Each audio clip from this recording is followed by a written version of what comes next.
Assalamualaikum warahmatullahi wabarakatuh. Perkenalkan, saya Sisilia Noranda Mayangsari, mahasiswa PPG Kemendikbud Angkatan 3 tahun 2023 dengan LPTK Universitas Islam Malang.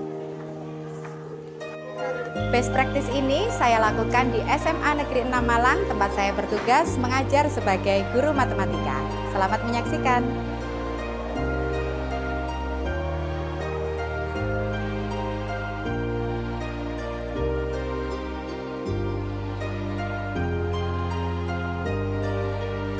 Best practice ini menggunakan metode STAR, situasi, tantangan, aksi, refleksi hasil, dan dampak.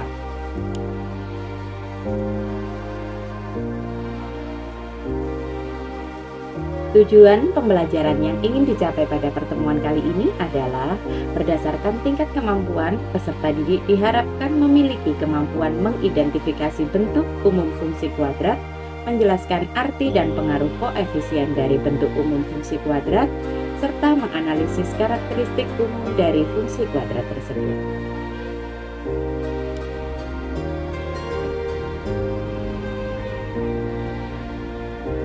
Berdasarkan hasil identifikasi masalah selama menjadi guru, salah satunya guru mengalami masalah tentang kemampuan numerasi peserta didik yang rendah.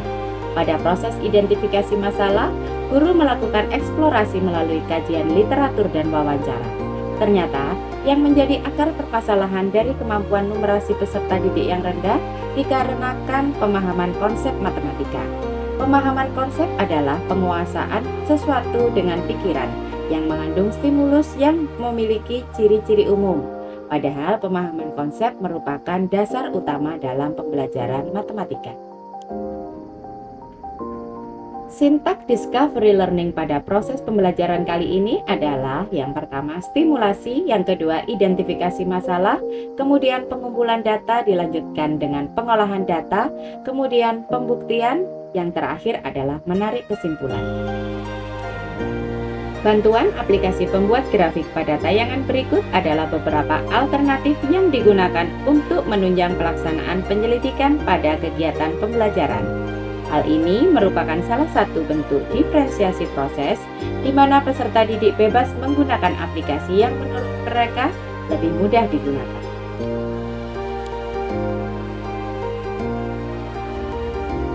Dengan pendekatan teaching at the right level, pembagian kelompok berdasarkan tingkat pemahaman awal peserta didik yang disesuaikan dengan konten masalah yang akan diselesaikan.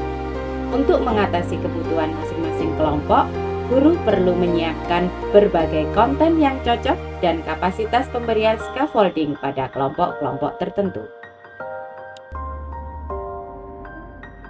Penerapan best practice ini memiliki nilai positif diantaranya bagi peserta didik dan bagi guru seperti yang terlihat pada tayangan berikut.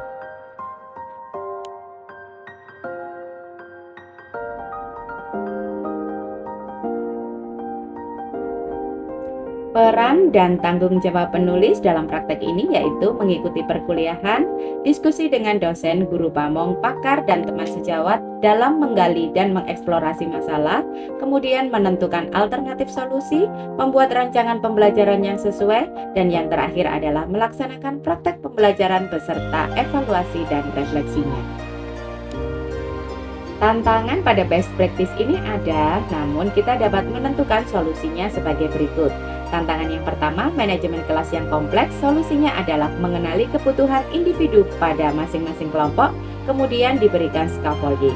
Untuk tantangan kolaborasi, solusinya memberikan bimbingan pada masing-masing kelompok untuk berbagi peran sesuai dengan kemampuan yang dimiliki agar peserta didik merasa nyaman bekerja sama dan melakukan aktivitas yang lebih terstruktur. Untuk divergensi kemampuan peserta didik, solusinya adalah buat asesmen awal.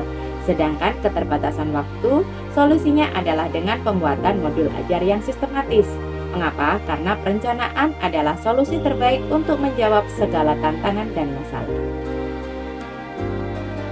Sebelum pelaksanaan aksi yang dilakukan antara lain pendalaman materi, pengembangan perangkat pembelajaran yang sesuai dengan solusi yang dipilih, dengan menyusun modul ajar, bahan ajar, media pembelajaran, LKPD, instrumen asesmen, dan instrumen evaluasi beserta tindak lanjutnya. Aksi ini dapat berjalan dengan lancar dengan bantuan beberapa pihak yang terkait, antara lain dosen, guru pamong, rekan-rekan mahasiswa, kepala sekolah, dan teman sejawat, serta peserta didik.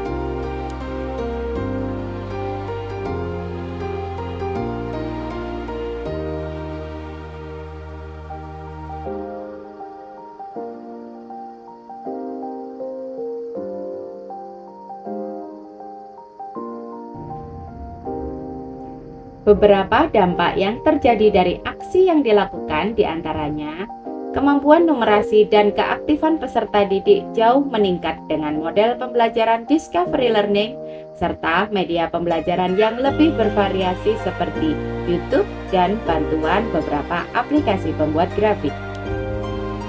Melalui keterlibatan langsung dalam proses pembuktian dan penarikan kesimpulan, ternyata dapat meningkatkan daya ingat peserta didik dan pemahaman jangka panjang.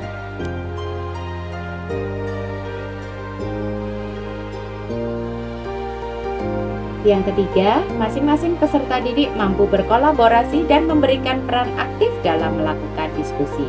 Yang terakhir, hasil LKPD masing-masing kelompok tercapai sesuai dengan kriteria ketercapaian tujuan pembelajaran. Hasil yang diperoleh antara lain meningkatnya kemampuan numerasi berdasarkan hasil asesmen sumatif dari peserta didik yang telah dianalisis oleh guru. Respon positif diutarakan oleh peserta didik melalui hasil survei pada aplikasi Mentimeter pada tayangan berikut. Begitu pula respon positif dari teman sejawat.